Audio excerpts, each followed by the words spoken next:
Assalamualaikum warahmatullahi wabarakatuh. Innal hamdalillah nahmaduhu wa nasta'inuhu wa nastaghfiruh wa na'udzu billahi min syururi anfusina wa min sayyiati a'malina. May yahdihillahu fala mudhillalah wa may yudlilhu fala hadiyalah. Asyhadu an la ilaha illallah wahdahu la syarikalah wa asyhadu anna Muhammadan abduhu wa rasuluh.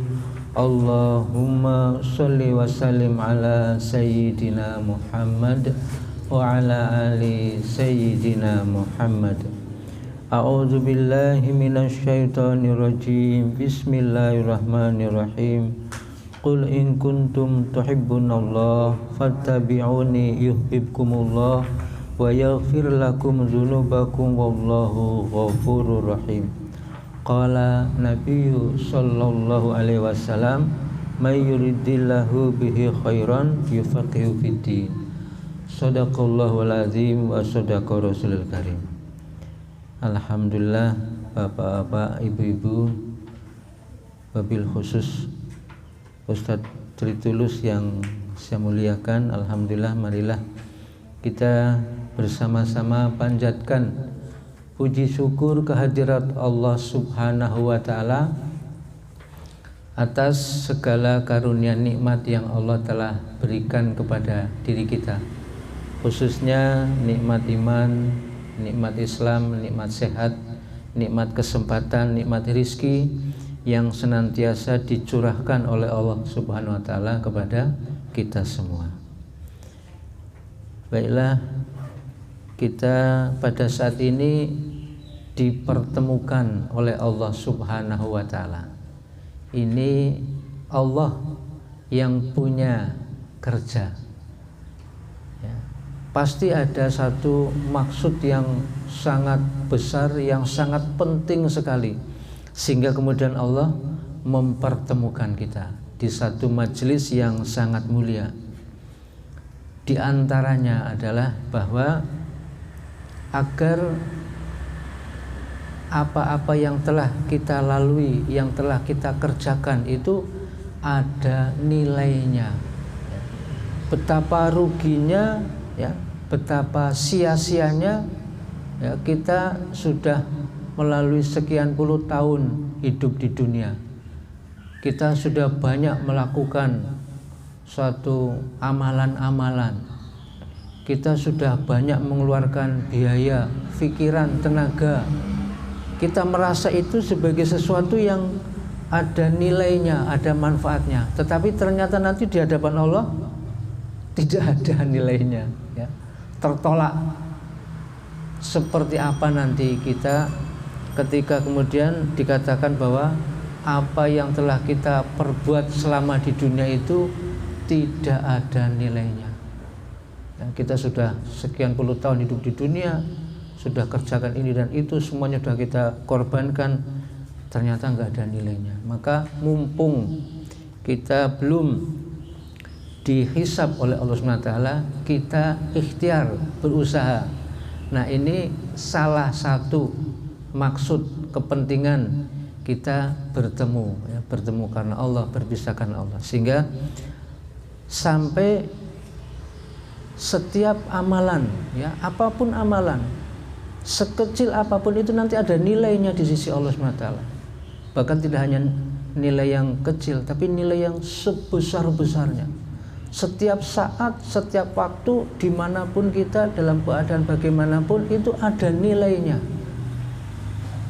Maka beruntung, berbahagia apabila kita nanti mendapatkan nilai yang sangat tinggi di hadapan Allah Subhanahu wa Ta'ala.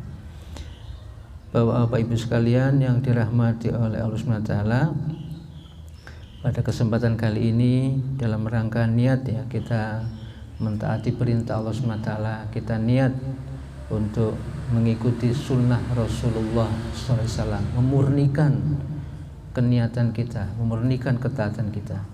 Kita akan membahas tentang masalah apa rahasianya kok para sahabat itu bisa sangat dekat dengan Allah Subhanahu wa taala. Sangat dekat sekali, mesra sekali hubungannya dengan Allah Subhanahu wa taala. Yang kita harus pahami bersama bahwa di dalam kehidupan di dunia ini itu tidak ada yang lebih mudah kecuali mudahnya di dalam beragama. Itu yang harus kita tanamkan keyakinan bahwa tidak ada hal yang lebih mudah dalam kehidupan kita melainkan mudahnya kita beragama. Mengapa? Sebab agama itu adalah sesuatu yang mutlak wajib ada pada semua hamba Allah Subhanahu wa taala. Ya, mutlak harus ada, tidak bisa tidak. Menjadi sunatullah, sudah menjadi sunatullah bahwa sesuatu yang perlu, yang dibutuhkan, yang dipentingkan itu semakin dibutuhkan, semakin dipentingkan, itu semakin dimudahkan oleh Allah SWT. Contohnya makanan.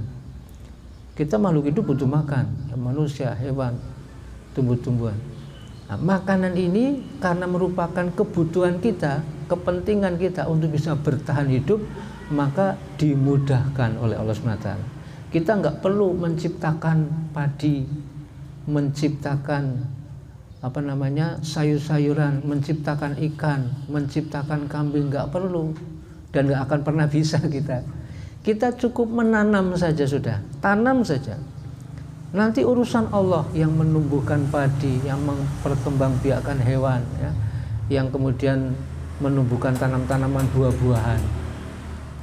Telah dimudahkan. Karena apa? Kita butuh, berhajat, penting itu makanan. Kalau nggak makan, kita bisa meninggal dunia, menemui ajalnya. Itu makanan. Yang lebih penting lagi adalah apa? Air, minuman. Ya. Kalau kita tidak makan, mungkin masih bisa bertahan sampai beberapa hari. Tapi kalau sudah tidak minum, itu mungkin ya 2 hari 3 hari kita dehidrasi. Akhirnya kita kekurangan cairan, bisa menemui ajalnya ya, karena kekurangan cairan. Air lebih penting, lebih dibutuhkan dari makanan. Sunatullahnya lebih dimudahkan. Air nggak perlu menanam, nggak perlu mengembangbiakkan, tinggal mengambil saja di sumur, ya, di sungai atau air hujan saat ini. Karena apa? Air lebih dibutuhkan dari makanan, maka dimudahkan lebih mudah dari makanan. Ada lagi yang lebih penting lagi, udara. Makanan, minuman masih bisa beberapa hari tidak makan, tidak minum. Tapi kalau bernafas, hitungannya menit. Beberapa menit nggak bernafas, sudah meninggal dunia. Ya, kekurangan oksigen, lemas, kita mati lemas. Nah, karena udara ini lebih penting, lebih mendesak, ya, maka Allah lebih mudahkan. Sangat mudah, tidak perlu menanam, tidak perlu mencari, tidak perlu kemana-mana, cukup kita duduk di sini, kita usahanya cuman menghisap, ya, dengan paru-paru kita, menghirup udara, udah dapat. Di mana-mana ada udara, dimudahkan semudah-mudahnya, karena ini memang paling penting. Kalau tidak ada, kita bisa mati lemas. Nah, lalu agama itu bagaimana? Agama itu, tadi kan agama adalah sesuatu yang mutlak harus ada. Tidak ada agama kita bisa bahaya, binasa kita. Kalau makanan, minuman, udara itu kebutuhan, kepentingan pada waktu kita masih hidup. Kalau kita sudah meninggal dunia, tidak butuh makan, tidak butuh minum, tidak butuh bernafas, ya. Tetapi yang dibutuhkan adalah agama pada saat kita meninggal dunia. Itu sangat dibutuhkan, penting, dan sampai kekal abadi selama-lamanya. Itu artinya agama adalah kepentingan yang paling penting, kebutuhan yang paling penting di antara semua kebutuhan-kebutuhan yang lain. Nah, sunatullahnya adalah sesuatu yang lebih penting, yang paling penting, yang paling dimudahkan. Jadi sebetulnya agama itu adalah sesuatu yang mudah, dimudahkan, ya. Namanya manusia kan ada yang punya kemampuan lebih, ada yang punya kemampuan sedang, ada yang kurang, bahkan ada kemampuannya minimal. Tapi harus ada agama, dia harus mengamalkan agama, kalau tidak bisa binasa. Sehingga agama ini dimudahkan semudah-mudahnya, yang tidak ada hal lebih mudah daripada mengamalkan agama. Nah, kemudian setelah kita memahami, meyakini masalah itu, jadi bahwa hakikatnya adalah mengamalkan agama adalah hal paling mudah dalam kehidupan ini. Sekarang kita bertanya, mengapa para sahabat radhiyallahu an ajmain, mereka itu kok ya gampang banget, mudah sekali mengamalkan agama, mudah sekali mereka. Ya, dan dengan demikian pertolongan Allah SWT itu sangat dekat sekali, sangat dekat sekali. Sementara kita saat ini kayak itu ya angel banget mengamalkan agama, berat sekali. Ya, mau ke masjid yang jaraknya dekat, sandal yang hanya beberapa gram saja, itu abot banget. Padahal dia seorang yang pekerja kasar misalnya, mengangkat beras 100 kilo itu ya enteng saja berkali-kali. Ngangkat sandal yang hanya beberapa on itu dan rumahnya dekat sekali, wabut. Kenapa? Dan kita saat ini banyak masalah, semuanya masalah, dari masalah ekonomi, masalah pendidikan, masalah kesehatan, sosial, politik, semuanya seakan-akan jadi masalah. Tidak ada yang bermasalah, semuanya jadi masalah. Ya, tapi sepertinya kok pertolongan Allah SWT itu masih sangat jauh. Ini ada apa? Para sahabat dulu hal yang kecil saja itu tiba-tiba cepat datang pertolongan Allah SWT. Ini mengapa hal ini kok bisa terjadi? Ya, bagaimana? Mungkinkah, bisakah kita itu seperti para sahabat? Walaupun itu kan zaman dulu tidak. Kalau kita tahu bisa, zaman sekarang pun bisa. Ya, tidak ada hal yang susah. Bahwa Bapak Ibu sekalian yang dirahmati Allah SWT, segala perbuatan yang didasari niat mentaati perintah Allah Subhanahu wa Ta'ala dan mengikuti sunnah Rasulullah SAW itu bernilai agama. Jadi intinya ketika seorang hamba memurnikan ketaatan hanya kepada Allah Subhanahu wa Ta'ala dan sunnah Rasul SAW, maka amalannya menjadi amalan agama. Itu ternyata ya. Ketika kita pasang niat, ya Allah, saya mengerjakan ini karena melaksanakan perintah Engkau ya Allah, saya melaksanakan ini karena menghidupkan sunnah Rasul ya Allah, ya, maka amalan yang kita kerjakan itu jadi agama. Dan inilah yang dibuat oleh para sahabat ya. Mereka betul-betul memurnikan ketaatan. Jadi apapun yang dikerjakan oleh sahabat itu mereka atas dasar ini, sehingga jadi bernilai agama. Dan tidak hanya mengamalkan agama asal, tidak, tapi betul-betul berusaha memurnikan hanya dan hanya karena taat kepada Allah, hanya dan hanya karena ikut Rasulullah. Di dalam Quran surat Al-Bayyinah ayat 5, A'udzubillahi minasyaitonirrajim, Bismillahirrahmanirrahim. Wa ma umiru illa liya'budullaha mukhlishina lahuddina hunafa wa yuqimus sholata wa yu'tuz zakata wa dzalika dinul qayyimah.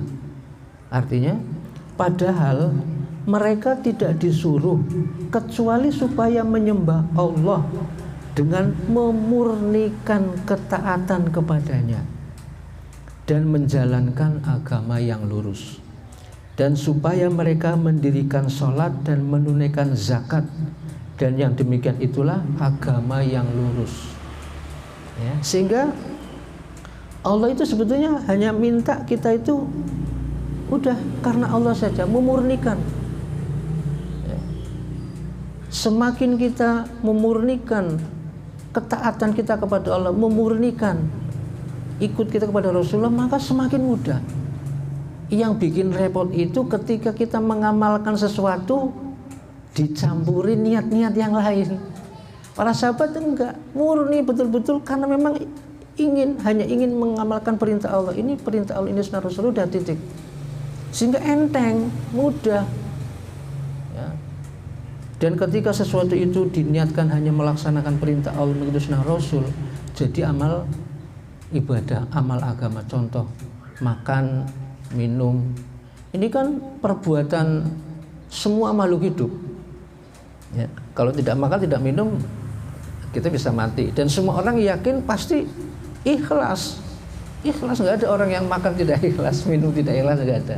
Udah dapat ikhlasnya. Ya. Ketika kemudian kita pasangnya di Allah, saya makan minum ini karena engkau kan memerintahkan dalam Al-Quran, kulu washrobu wala tusrifu, makan dan minumlah dan jangan berlebih-lebihan. Kemudian tadi keikhlasan. Jadi apapun yang kita kerjakan itu hanya karena Allah, kita murnikan.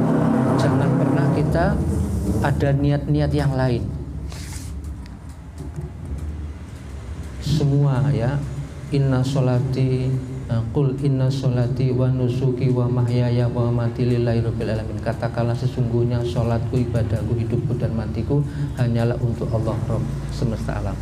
Maka untuk mudahnya, apapun ya, kita mengerjakan apapun, hati kita terus saja mengatakan, ya Allah, saya melakukan karena engkau ya Allah, karena Rasulullah. Itu saja, apapun.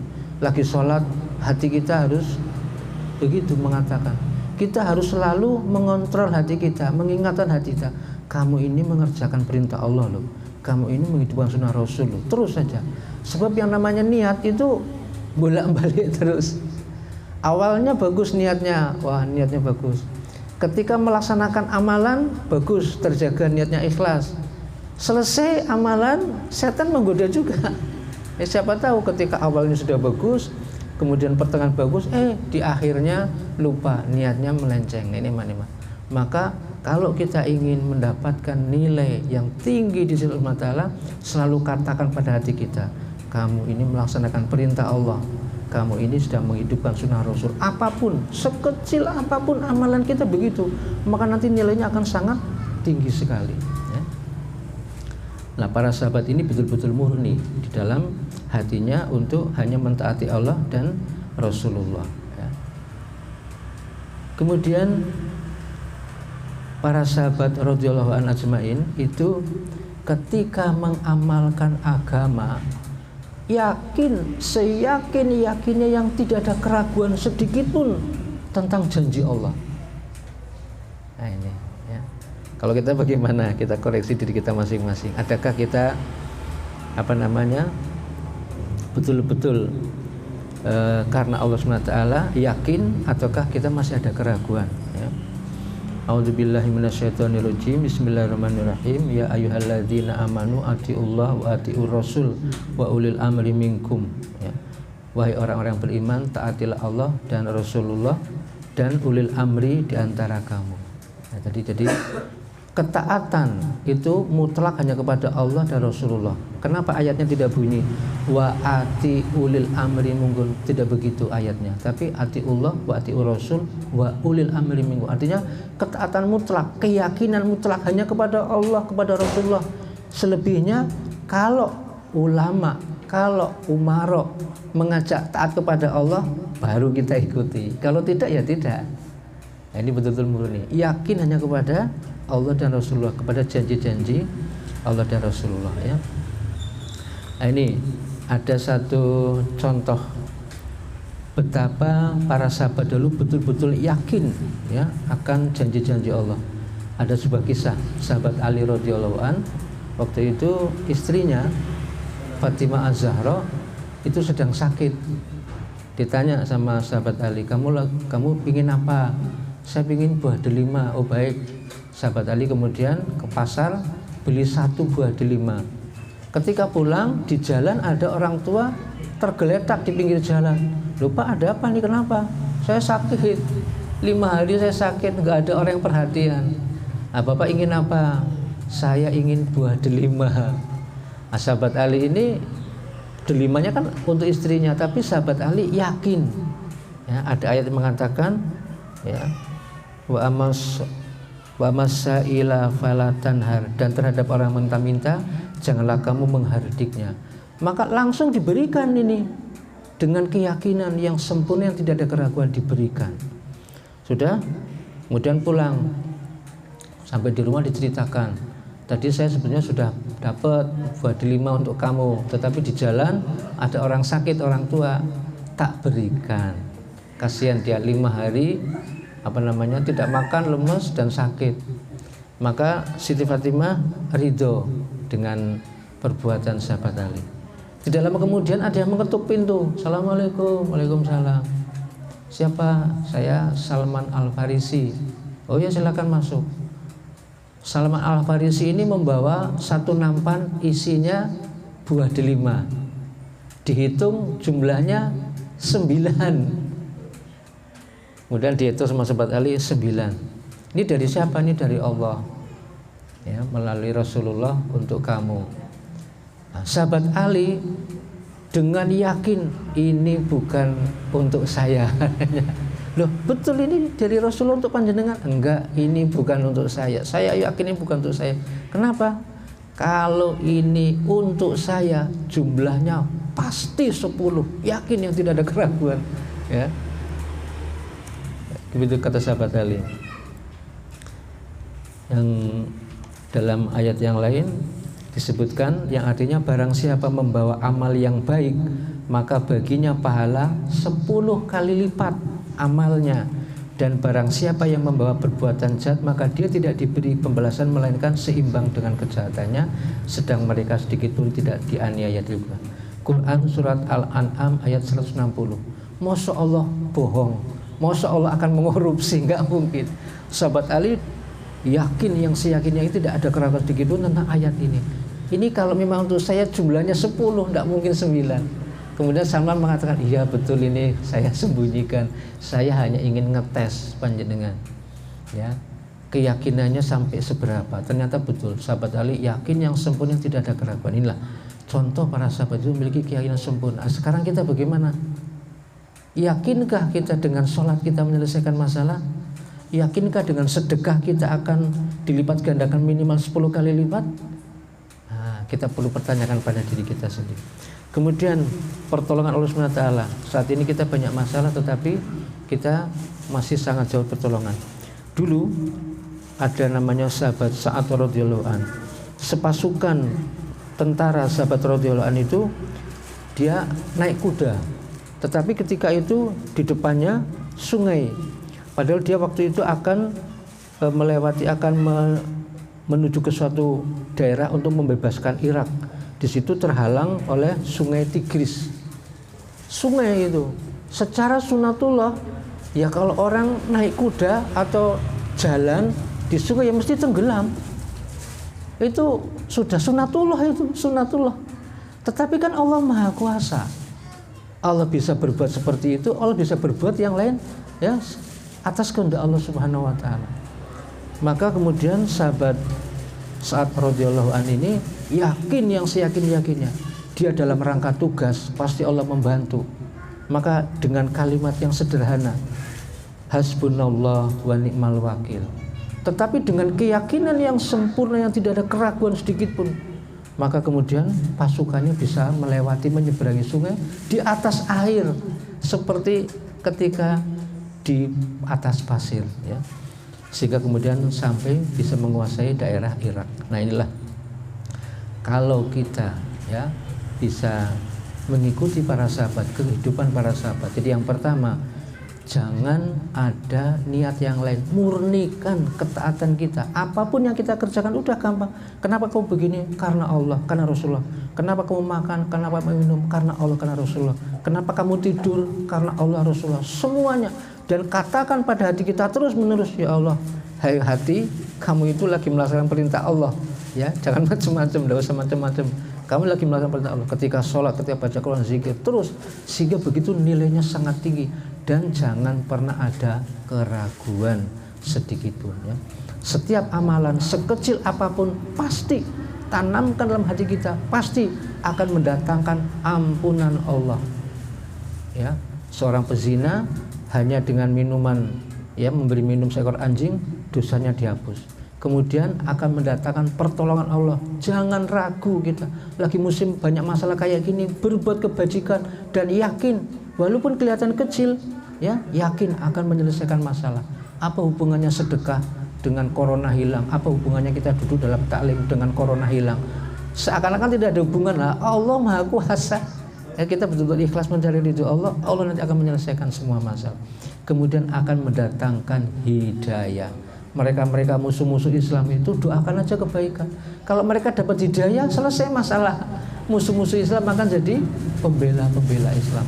Dan yang terakhir akan mendapatkan ridho dari Allah Subhanahu wa ta'ala. Kalau Allah ridho, kita akan mendapatkan segala-galanya. Udahlah, kita hanya mengharap ridho Allah saja, tidak usah mengharapkan apa-apa dosa. Nanti Allah akan berikan segala-galanya, dan Allah memiliki segala-galanya, dan semuanya nanti akan diberikan kepada hamba-hamba Allah Subhanahu wa ta'ala, ya. Jadi marilah kita sempurnakan, kita murnikan ketaatan kita hanya kepada Allah, dan kita jangan pernah ragu. Kalau kita mengamalkan agama jangan ragu-ragu, ya. Jangan menyisakan sedikit keraguan. Katanya kalau sedekah katanya akan dilipatkan 10 kali lipat, katanya tak coba nggak akan jadi itu. Yakin, yakinnya pasti. Ya, terserah Allah akan memberikan sekarang, nanti dalam bentuk lain, atau bahkan nanti di alam akhirat. Itu saja yang dapat kami sampaikan, dan khususnya semuanya itu adalah untuk mengingatkan saya sendiri, dan apabila ada manfaat bagi Bapak Ibu sekalian, marilah kita sama-sama niat untuk mengamalkan, niat untuk menyampaikan kepada yang lain, ya. Ini sengaja saya print, mudah-mudahan nanti panjenengan ada kesempatan, ya, berikan kepada orang lain atau sampaikan, sehingga nanti manfaatnya lebih besar. Walaupun kita saat ini di sini hanya sebentar, tapi mudah-mudahan manfaatnya bisa terus sampai hari kiamat, tergantung niat kita masing-masing, insya Allah. Itu saja Bapak Ibu sekalian yang dirahmati Allah, ada benarnya datang dari Allah SWT, ada salah kekurangan dari diri pribadi kami, dan oleh karena itu mari sama-sama kita tutup dengan doa kafarah majelis. Subhanallah wa bihamdihi, subhanakallahumma wa bihamdika, asyhadu an la ilaha illa anta, astaghfiruka wa atubu ilaik. Wassalamualaikum warahmatullahi wabarakatuh.